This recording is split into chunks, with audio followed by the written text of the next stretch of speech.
Welcome back to the Real News Network. I'm Paul Jay in Baltimore, and welcome to this week's edition of the Bill Black Financial and Fraud Report. And Mr. Black now joins us from Kansas City, Missouri. Bill's an associate professor of economics and law at the University of Missouri, Kansas City. He's a white-collar criminologist, a former financial regulator, and author of the book, The Best Way to Rob a Bank is to Own One. Thanks for joining us, Bill. Thank you. So the sequestration cuts and drama, what do you make of it? So both parties have conspired to bring us disaster. In this case, sequester is the fourth shoe to drop in austerity, and collectively this has strangled the recovery and may even put the U.S. economy back into recession. So the first major act was in mid-2011, when they reached this budget deal that created the sequestration. And the budget deal in itself caused over $1 billion in spending cuts at the worst possible time. So just to remind everybody, the sequestration formula deal was a proposal by President Obama. Well, indeed, it was created by President Obama. Now, under of course, Republican pressure, where they were threatening not to raise the debt ceiling. But it was an Obama idea, and the principal framer of it was Jacob Lew, the president's selection to be Geithner's replacement as disastrous Treasury Secretary. And then the president blocked a Republican effort to get rid of sequestration. And then the president went so far as to threaten a veto any bill that got rid of sequestration when the Republicans tried to get rid of it again. Now, you shouldn't think too well of the Republicans in all of this. What they were worried about pretty much solely was defense spending and making sure there'd never be a drop in defense spending. In any event, what you see is neither party, even at this time of crisis, where all the supposedly serious people finally agree that this act of austerity is insane, self-destructive, might well cause a recession, neither party is getting behind a clean bill. That it would be literally one sentence: the sequestration provisions are repealed, right?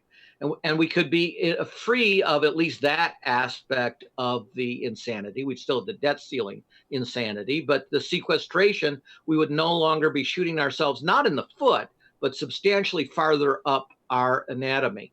So, as I said, the sequestration is large, but it's not the sequestration all by itself. It's the fact that it is this fourth act of austerity. I began to mention the mid-2011 pact knocked off $1 billion in spending at the worst possible time. Then we raised taxes on the wealthy, which you may well support, but it is an act that pushes you towards austerity. And then the far larger and vastly more destructive, resuming the entire payroll tax on Social Security, which economists think all by itself knocked a half percentage point off of growth, and our growth is really small. So that's a massively important thing that is going to cost hundreds of thousands of people their jobs. And now the fourth shoe to drop of austerity, of course, is going to be this sequestration. And meanwhile, this is happening while we see Europe forced back into a completely gratuitous recession. The entire Eurozone, on average, is back in recession.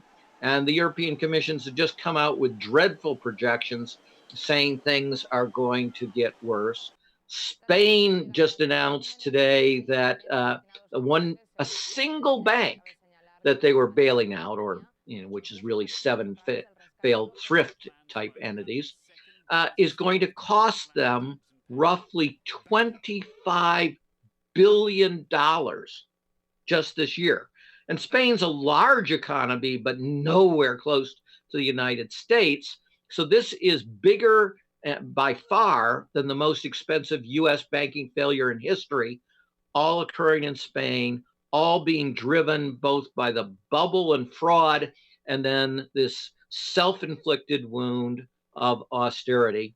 And we can't even get the president who, on day one will say, The sequestration disaster, insane, and on day 2 refuses to put forward a clean bill to stop it, and on day 3 says, hey, that Jake Lew, the guy that created this disastrous scenario that is going to potentially hurl us back into recession, he should be our Treasury Secretary and create our financial policies. So when you read the business press, some of the stories are about how blasé Wall Street is and corporate America is, and they're not very concerned about $85 billion of cuts. And the stock market's doing fine. It's not seemed to be affected by it. Why is that if the recession or threat of recession is looming? Well, recession isn't necessarily bad for the stock market. We've had a record recovery in stock market prices with an extremely weak recovery from the Great Recession because it's been strangled. So they love the current system in which wages have not simply plateaued. Household wealth for the middle class is down to where it was 18 years ago. There's over a 15% of loss in wealth of the middle class and the working class, and a massive increase in corporate profitability, where we get all these productivity gains, which is what allows you to pay workers higher wages without any inflationary risk. And virtually all of those productivity gains during the Great Recession have gone to the richest, not 1%, but the richest 1,000th of 1%. Thanks very much for joining us, Bill. Thank you for joining us on the Real News Network.